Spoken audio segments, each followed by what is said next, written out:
بسم اللہ الرحمن الرحیم نحمدہ ونصلی ونسلم علی رسولہ الکریم اما بعد فاعوذ باللہ من الشیطان الرجیم بسم اللہ الرحمن الرحیم وَإِذْ أَخَذْنَا مِيثَاقَكُمْ وَرَفَعْنَا فَوْقَكُمُ الطُّورَ خُذُوا مَا آتَيْنَاكُمْ بِقُوَّةٍ وَاذْكُرُوا مَا فِيهِ لَعَلَّكُمْ تَتَّقُونَ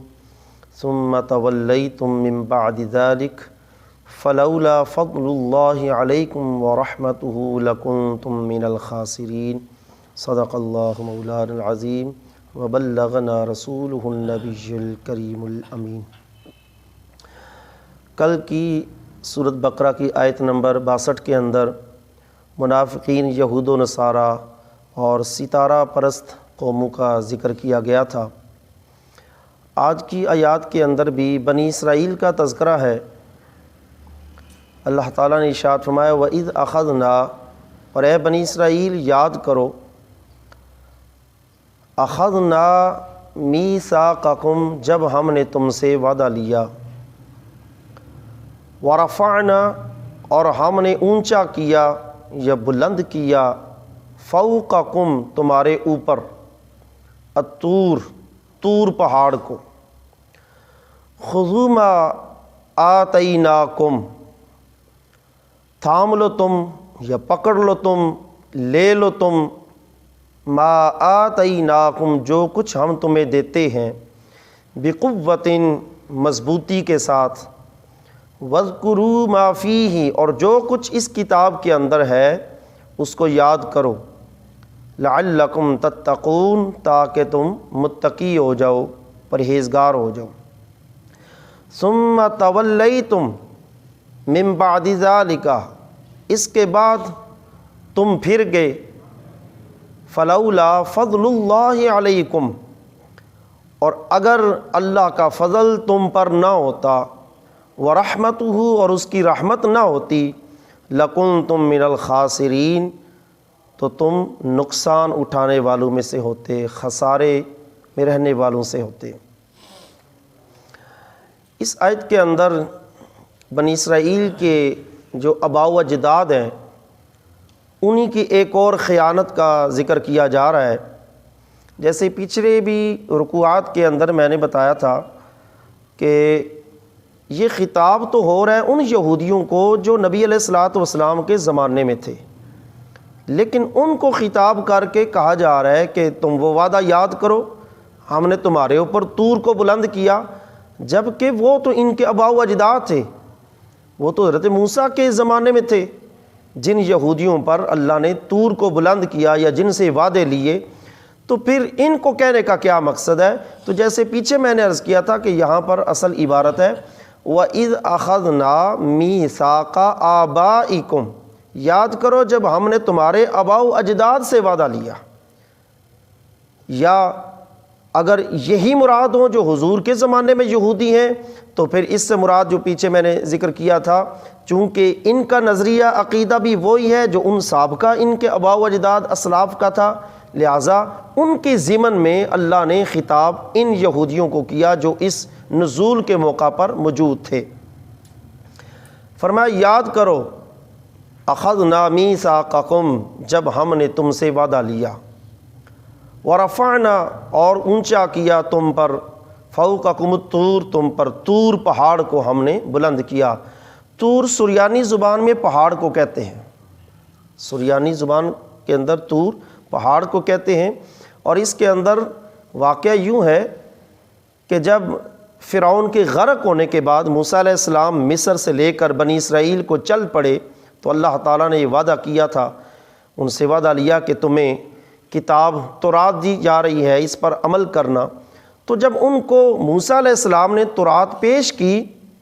ان کے سامنے اظہار کیا کہ اللہ کی طرف سے یہ کتاب آئی ہے، تو انہوں نے قبول کرنے سے انکار کر دیا۔ تو اللہ تعالیٰ نے جبریل امین کو حکم فرمایا کہ اے جبریل، طور پہاڑ کو اکھیڑو اور اکھیڑ کر ان کے اوپر سایہ کرو اس کا، اور ان کے سروں کے بالکل قریب کر دیا جبریل نے طور پہاڑ کو اٹھا کر، اور جبریل نے کہا کہ کتاب طور کو مانو ورنہ میں تمہارے اوپر یہ پہاڑ کو پھینک دوں گا۔ تو وہ اسی وقت انہوں نے توبہ کی اور سجدے کے اندر گر گئے۔ سجدے کے اندر جب گرے تو وہ ایک طرف سے جو ہے وہ آنکھ سے وہ پہاڑ کو اوپر سر کے اوپر دیکھ رہے تھے، آنکھ کے کنارے سے پہاڑ کو دیکھ رہے تھے۔ تو اس طرح وہ سجدے میں گرے، انہوں نے توبہ کی، اللہ نے ان کی توبہ قبول کی۔ آج بھی یہودی جب سجدہ کرتے ہیں تو وہ ایک طرف سے سجدہ کرتے ہیں، ایک طرف سے سجدہ کرتے ہیں، وہ تھوڑی سی ایک طرف اٹھا کر رکھتے ہیں اور وہ آسمان کی طرف دیکھتے ہیں۔ ان کا نظریہ یہ ہے کہ ہمارے جو آباء تھے، اسلاف تھے، ان کی توبہ اسی انداز میں قبول ہوئی تھی کہ وہ سجدے میں تھے، انہوں نے ایک طرف سے سر کو اٹھایا ہوا تھا تو اللہ نے ان کی توبہ قبول کی۔ لہٰذا آج بھی یہودی سجدے کے اندر یہ انداز اپناتے ہیں۔ تو جب ان سے وعدہ لیا گیا کتاب تورات کا اور طور پہاڑ ان کے اوپر سایہ کیا گیا اس کا، ان کو ڈرایا دھمکایا گیا کہ اگر تم نے اس کو نہ لیا، اس کو نہ قبول کیا تو تمہارے اوپر یہ طور پہاڑ پھینک دیا جائے گا۔ تھوڑا سا ذہن میں سوال آتا ہے کہ یہ تو اکراہ نہیں، جبر نہیں، دین کے اندر تو جبر نہیں ہے۔ جیسے ہمارے قرآن پاک میں بھی اللہ نے فرمایا لا اکراہ فی الدین، دین کے اندر اکراہ نہیں ہے، جبر نہیں ہے دین کے اندر۔ تو پھر یہ جبر نہیں ہے کہ اللہ تعالیٰ نے ان کے اوپر پہاڑ کر دیا اور فرمایا کہ قبول کرو تورات کو، ورنہ تمہارے اوپر یہ تورات، یہ طور پہاڑ کو پھینک دیا جائے گا۔ اب ان پر جبر کیا جا رہا ہے تورات کی قبولیت کے لیے۔ تو مفسرین نے یہاں پر یہ بات لکھی ہے اس کا جواب سوال کا کہ ہمارے لیے یا امتوں کے لیے یا انسانوں کے لیے منع ہے کسی بھی قوم کے لیے کہ دوسری قوم کو اپنا مذہب قبول کرنے کے لیے جبر کرنا منع ہے۔ ہاں، رب کی ذات کے لیے یہ جائز ہے، اللہ تعالیٰ کے لیے یہ جائز ہے کہ وہ اپنا دین کسی سے قبول کروانے کے لیے، اپنی بات منوانے کے لیے وہ جبر بھی کر سکتا ہے، کیونکہ وہ اس کے اختیارات اللہ تعالیٰ رکھتا ہے۔ تو فرمایا خذوا ما آتیناکم بقوہ، اس کتاب کو پکڑ لو، خذوا اس کو لے لو، پکڑ لو، ما آتیناکم جو کچھ ہم تمہیں دیتے ہیں، بقوۃ مضبوطی سے۔ اب اس کا مطلب یہ نہیں کہ کتاب کو مضبوطی سے تھام لیں، اس کو گمنے نہیں دینا یا اس کو گرنے نہیں دینا، یہ مطلب نہیں۔ ظاہری معنی تو یہ ہے کہ کتاب کو مضبوطی سے تھام لو، لیکن اصل مفہوم اس کا یہ ہے کہ اس تورات پر عمل کرو، اس کے اندر جو شرعی پہلو ہیں ان پر عمل کرو، کیونکہ انہوں نے انکار ہی اسی وجہ سے کیا تھا کہ اس تورات کے اندر انتہائی تکالیف سے بھرپور ان کے لیے احکام تھے اور انتہائی مشقت امیز ان کے لیے احکام تھے شرعی، جن کو دے کر انہوں نے تورات کو قبول کرنے سے انکار کر دیا تھا۔ تو اللہ نے فرمایا یہ تورات تم نے قبول کی ہے، اب توبہ کی ہے تو اب اس کو لو اور اس کو تھامو، وَاذْكُرُوا مَا فِيهِ جو کچھ اس میں ہے اس کو یاد کرو، اس تورات کے اندر جو کچھ ہے اس کو یاد کرو، اس پر عمل کرو، لَعَلَّكُمْ تَتَّقُونَ تاکہ تمہیں پرہیزگاری ملے، تم متقی ہو جاؤ۔ اب یہاں پر فرق دیکھیں، اللہ تعالیٰ نے ان سابقہ قوموں کے اوپر جو احکام نازل کیے تو یک بارگی کے ساتھ نازل کیے، ان کے اوپر تکالیف یا مشقت بھرے احکام آئے تو یک بارگی کے ساتھ آئے، جس کا انہوں نے انکار کیا۔ لیکن اللہ تعالیٰ نے ہمارے اوپر قرآن پاک اور نبی علیہ الصلوۃ والسلام پر وحی کے ذریعے جو احکامات نازل کیے، نماز، روزہ، زکوٰۃ، جہاد، حج، یہ یک بارگی کے ساتھ اللہ نے نازل نہیں کیے، یکے بعد دیگرے اللہ نے احکام نازل کیے۔ ایک فرض نازل کیا، جب اس کا استقرار ہو گیا ہمارے دلوں کے اندر، اہل ایمان کے دلوں میں اس کی مضبوطی آ گئی، اس پر عمل جاری ہو گیا تو اللہ نے اگلا حکم نازل کر دیا۔ جب اگلے حکم روزے پر عمل ہو گیا تو اللہ نے اس سے اگلا حکم زکوٰۃ کا نازل کر دیا۔ تو یہ اللہ تعالیٰ نے ہم پر اس اعتبار سے بھی بہت بڑا فضل اور اللہ کا انعام ہے۔ فرمایا ثم تولیتم من بعد ذالک، اس کے بعد تم پھر گئے، تم نے پھر منہ موڑ لیا۔ فلولا فضل اللہ، تو اللہ کا اگر فضل نہ ہوتا علیکم تم پر، ورحمتہ اور اس کی رحمت نہ ہوتی لکنتم من الخاسرین تو تم تو پھر خسارے والوں میں سے تھے۔ اب اللہ کا فضل اور اللہ کی رحمت سے مراد کیا ہے؟ امام بیضاوی قاضی عبداللہ بیضاوی رحمۃ اللہ علیہ نے تفسیر بیضاوی کے اندر یہاں جو مفہوم اس کا بیان کیا وہ فرماتے ہیں وَلَوْلَا فَضْلُ اللَّهِ عَلَيْكُمْ، اس سے مراد یہ ہے بِتَوْفِيقِكُمْ لِلتَّوْبَةِ، کہ اللہ کا تم پر فضل اور اس کی رحمت یہ ہوئی کہ اس رب نے تمہیں توبہ کی توفیق عطا فرمائی، تمہیں توبہ کی توفیق بخشنا یہ اللہ کا فضل اور اللہ کی تم پر رحمت تھی۔ یا دوسرا کیا لکھتے ہیں او بمحمد صلی اللہ علیہ وسلم یدعوکم الی الحق ویہدیکم الیہ، یا اللہ کا فضل اور اللہ کی رحمت یہ ہے اے یہودیو ہم نے اپنے محمد کو تمہارے پاس بھیجا، وہ تمہیں حق کی طرف دعوت بھی دیتے ہیں اور تمہیں حق کی طرف رہنمائی بھی کرتے ہیں۔ یدعوکم الی الحق ویہدیکم الیہ، نبی علیہ الصلوۃ والسلام کے متعلق امام بیضاوی فرماتے ہیں اللہ کا فضل اور اللہ کی رحمت یہاں اللہ کے رسول صلی اللہ علیہ وسلم مراد ہے، جیسے اللہ تعالیٰ نے خود قرآن پاک میں ارشاد فرمایا وما ارسلناک الا رحمۃ للعالمین، سارے عالمین کے لیے، سارے جہانوں کے لیے ان کو رحمت بنا کر بھیجا گیا ہے۔ اب یہود و نصارہ بھی تو انہی عالمین کے اندر ہیں، ان عالمین کے اندر یہودی بھی ہیں، عیسائی بھی ہیں، تو حضور اگرچہ رحمت سارے عالمین کے لیے ہے، یہودیوں کے لیے بھی ہے، عیسائیوں کے لیے ہے، وہ تو رحمت تھے اور رحمت ہیں، لیکن جو ان پر ایمان لایا انہی کو ہوئی اس رحمت کا حصہ ملے گا، جو ان پر ایمان نہ لایا اس کو اس رحمت سے بالکل حصہ نہیں ملے گا۔ رحمت اگرچہ حضور ہے تو فرمایا میں نے اپنے محبوب کو بھیجا تمہارے پاس تمہیں حق کی طرف دعوت دینے کے لیے، حق کی طرف رہنمائی کرنے کے لیے، تو یہ میری طرف سے تم پر فضل ہوا، تم پر رحمت ہوئی کہ اس کی تبلیغ سے تمہارے پاس میرا حکم پہنچا اور تم نے ہدایت کا راستہ اختیار کیا۔ اب ان آیات سے ہمیں ایک سبق یہ بھی ملا کہ اللہ کا جب کلام نازل ہوتا ہے تو اللہ کا کلام اس کا مقصد صرف یہ نہیں ہوتا کہ اس کو صرف پڑھا جائے، اس پر عمل بھی کرنا ہوتا ہے۔ یہ یوں سمجھیں کہ کوئی بادشاہ اگر اپنے متعلقہ کسی بستی کے اندر جو اس کے زیر اثر بستی ہے، کوئی شہر ہے، وہاں اپنے متعلقہ جو اس کے سپاہی ہیں یا اس کا کوئی گورنر ہے اس کو کوئی خط جاری کرتا ہے کہ فلاں کام کرو اور فلاں مدت تک تم نے پورا کرنا ہے۔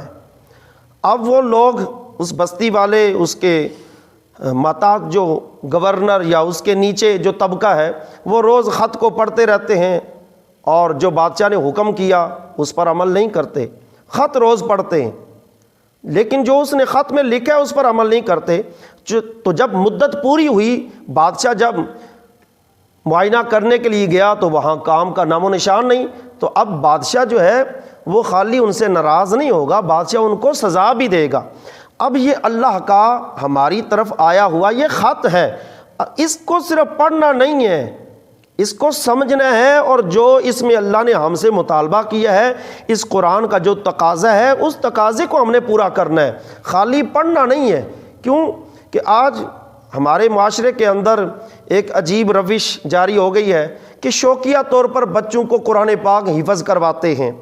شوقیہ طور پر بچے وہ قرآن پاک حفظ کرتے ہیں 2 سال 3 سال کے اندر، اور حفظ قرآن کے فضائل بے شمار ہیں، اس میں کوئی ایسی کوئی کجی نہیں ہے، بے شمار فضائل ہیں، طالب دین کے بے شمار فضائل ہیں، ان کے قدموں کے نیچے فرشتے اپنے نورانی پر بچھاتے ہیں، اور حافظ قرآن کے والدین کو اللہ نور کے تاج قیامت کے دن پہنائے گا۔ لیکن مفسرین علماء فرماتے ہیں، محدثین، کہ یہ اس حافظ قرآن کو اللہ ایسی شانیں اور ایسی کرامات عطا فرمائے گا جو قرآن پڑھ کر اس پر عمل بھی کرنے والا ہوگا۔ جس نے قرآن پڑھا اس پر عمل کیا، اور جس نے شوقیہ طور پر پڑھا، حفظ بھی کر لیا، بعد میں اس کو بلا دیا، یا عمل کرنا تو دور کی بات ہے، اکثریت ہمارے ایسی ہے قرآن یاد کر کے اس کو بلا دیتے ہیں، اور قرآن یاد کر کے بلا دینا یہ انتہائی خطرناک عمل ہے۔ حدیث پاک میں آتا ہے قیامت کے دن کچھ لوگ آئیں گے ان کے جسموں سے گوشت گل کر گر رہا ہوگا اور ہڈیوں کا ڈھانچہ ہوگا. کس وجہ سے؟ کہ انہوں نے اللہ کے قرآن کو یاد کیا اور اس کو بلا دیا. حضرت عبداللہ بن مسعود رضی اللہ تعالی عنہ آپ واعظ و نصیحت فرما رہے تھے اور دوران واعظ آپ نے ارشاد فرمایا کہ اے لوگو، آج جس دور کے اندر تم موجود ہو، آج کے دور کے اندر فقہا کثیر ہیں، قراء کم ہیں. آج کے دور کے اندر قرآن کی حدود پر عمل کرنے والے زیادہ ہیں، اگرچہ قرآن پاک کی حروف کی حفاظت کرنے والے کم ہیں. کیونکہ جب قرآن نازل ہوا تو اعراب نہیں تھے، حتیٰ کہ نکات بھی نہیں تھے، کیونکہ اس وقت ابھی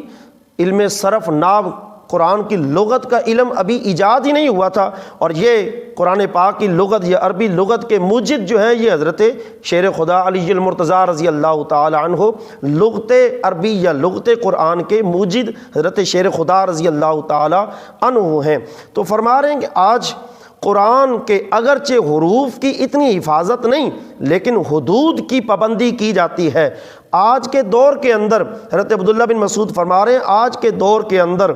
نمازیں لمبی لمبی پڑھی جاتی ہیں لیکن خطبے مختصر ہیں،